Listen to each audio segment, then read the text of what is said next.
ఇక వార్తల్లోకి వెళదాం. జనాభా లెక్కన సీట్లు పెంచితే తిరుగుబాటే, దక్షిణాదికి తీవ్ర అన్యాయం. ఈ రాష్ట్రాలను నిర్వీర్యం చేయాలన్నదే భాజపా కుట్ర. రేవంత్ రెడ్డితో సహా పలువురు మాట్లాడారు. ఈ పరిస్థితి మీద దక్షిణాదిలో ఈ పరిస్థితి ఎంతవరకు వస్తుందంటారు పురుషోత్తం గారు? సంక్షిప్తంగా దీని మీద కూడా మాట్లాడితే జనానికి అర్థమవుతుంది కదా. ఈ డీలిమిటేషన్ డిఎంకే అధినేత స్టాలిన్ గారు ఈ అంశాన్ని లేవనెత్తారు. జనాభా ప్రాతిపదిక కాకుండా రాష్ట్రాల ప్రాతిపదిక దక్షిణాది రాష్ట్రాలు చూడ, దానికి హేతుబద్ధమైన కారణం ఉంది. రేవంత్ రెడ్డి గారు రాజకీయ కారణంతో మాట్లాడొచ్చు కానీ కాంగ్రెస్ పార్టీ ఆ స్టాండ్ తీసుకుంటుందనే గ్యారంటీ కూడా లేదు. ఎందుకంటే వాళ్ళు ఉత్తరాది కావాలి కదా, ఆ స్టాండ్ తీసుకుని నేను అనుకోలేను. కానీ సౌత్ ఇండియా మాత్రం సీరియస్ గా ఆలోచించాలి, ముఖ్యంగా ప్రాంతీయ పార్టీ కొమ్మనేని గారు.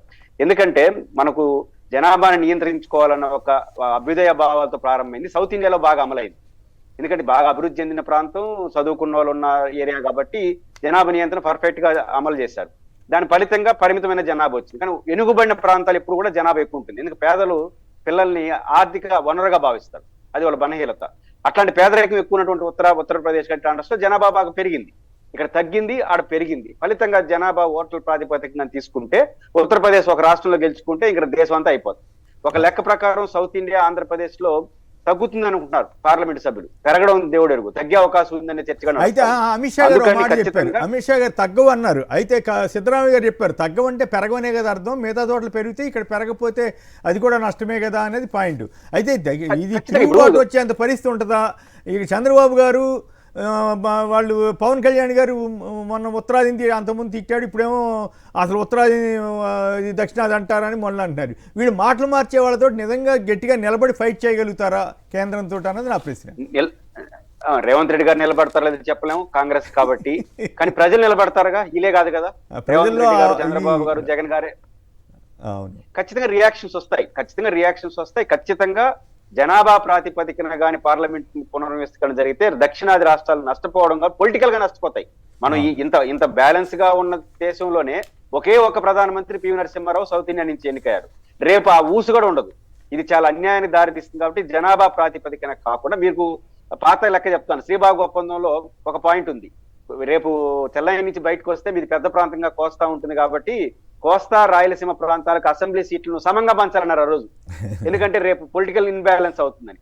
అది నాకు గుర్తొస్తుంది ఇప్పుడు. సౌత్ ఇండియా శ్రీబాగ్ స్ఫూర్తితోనే సౌత్ ఇండియా, ఉత్తరాంధ్ర కూడా ఖచ్చితంగా అవసరమైతే నేనేమనుకుంటా అంటే ఈ జనాభా ప్రాతిపదికన కాకుండా విస్తీర్ణం ప్రాతిపదిక ఈ దేశంలో మనం ఎంత ఉన్నామో అది చేయకపోతే మాత్రం ఖచ్చితంగా సౌత్ ఇండియా నష్టపోయే అవకాశాలు ఉంటాయి. మీ ఆలోచన బాగానే ఉంది. విస్తీర్ణం ప్రాతిపదికన నియోజకవర్గాలు కేటాయించడం అనేది ఒక ఆలోచన, ఎందుకంటే విస్తీర్ణం మారదు కాబట్టి. మరి కానీ భారతీయ జనతా పార్టీ వాళ్ళ అడ్వాంటేజ్ చూసుకుంటారు కదా ఇటువంటి టైంలో. ఇప్పటికే రకరకాల వ్యూహాలు చేస్తుంటారు వాళ్ళు. నేను అందుకే కదా రేవంత్ రెడ్డి గారు కూడా రేపు మాట్లాడతారని డౌట్ ఎందుకు వ్యక్తం చేస్తాను. కాంగ్రెస్ ఒప్పుకోదు. ఇప్పుడేమో తిరుగుబాటు అన్నప్పుడు కూడా అప్పుడు మాట్లాడకపోవచ్చు అంటారా? అంతే. కానీ అంటే రేవంత్ రెడ్డి గారు మాట్లాడకపోవచ్చు, పవన్ కళ్యాణ్ గారు మాట్లాడచ్చు, ఆంధ్రప్రదేశ్ ప్రజలు మాట్లాడి, ఇక్కడ జగన్ ఉన్నాడు, ఇంకా చాలా మంది ఉన్నారు, ఇక్కడ అందరూ మాట్లాడతారు. ఖచ్చితంగా ఈ రోజు స్టాలిన్ వ్యాఖ్యలు ఎందుకు దక్షిణాది అంతా స్టాలిన్ మాట్లాడుకున్నా అంటే రేవంత్ రెడ్డి మాట్లాడేవాడు కాదు. స్టాలిన్ మాట్లాడాడు కాబట్టి ఇంకా అనివార్యంగా అందరూ మాట్లాడాల్సిన పరిస్థితి వస్తాం. రైట్. దీంట్లో ఒకటి ఏంటంటే సార్, బయట వస్తున్నటువంటి వార్తల ప్రకారం జనాభా ప్రాతిపదికన పెడితే ఉమ్మడి ఆంధ్రప్రదేశ్లో 8 సీట్లు తగ్గుతాయి అనేది కూడా ఒక 8 సీట్లు తగ్గుతాయి 42 నుంచి. ఎందుకు కిందసారి డీలిమిటేషన్లో ఆంధ్రాలో 187 సీట్లు ఉండేవి అంతకుముందు, ఇప్పుడు 175కి వచ్చింది. 175కి వచ్చింది. ఇక్కడ తెలంగాణలో 104 ఉండేవి, 119కి వెళ్ళినాయి. ఆ 15 ఇప్పుడు ఉమ్మడి ఆంధ్రప్రదేశ్ మీద 8 సీట్లు తగ్గుతాయి అనేది ఒక వాదన ఉంది. అట్లానే ఉత్తరప్రదేశ్లో 80 నుంచి 143కి వెళ్తాయి. ఆల్మోస్ట్ 840 సీట్లు కానీ లోక్సభ సీట్లు ఇప్పుడు 543 నుంచి 840 కానీ పెరిగితే 143 ఒక ఉత్తరప్రదేశ్ అవుద్దంట.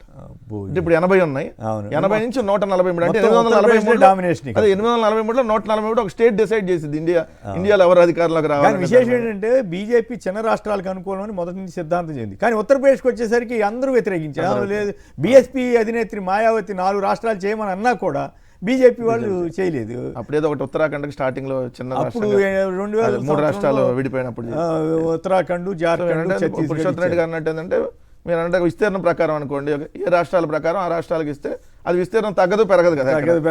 దాని ప్రకారం ఎందుకంటే కొన్ని రాష్ట్రాలు ఇప్పుడు ఎవరైనా ఇప్పుడున్నటువంటి దాంట్లో 2 పిల్లలు కనాలని ఆలోచిస్తున్నటువంటి పరిస్థితి.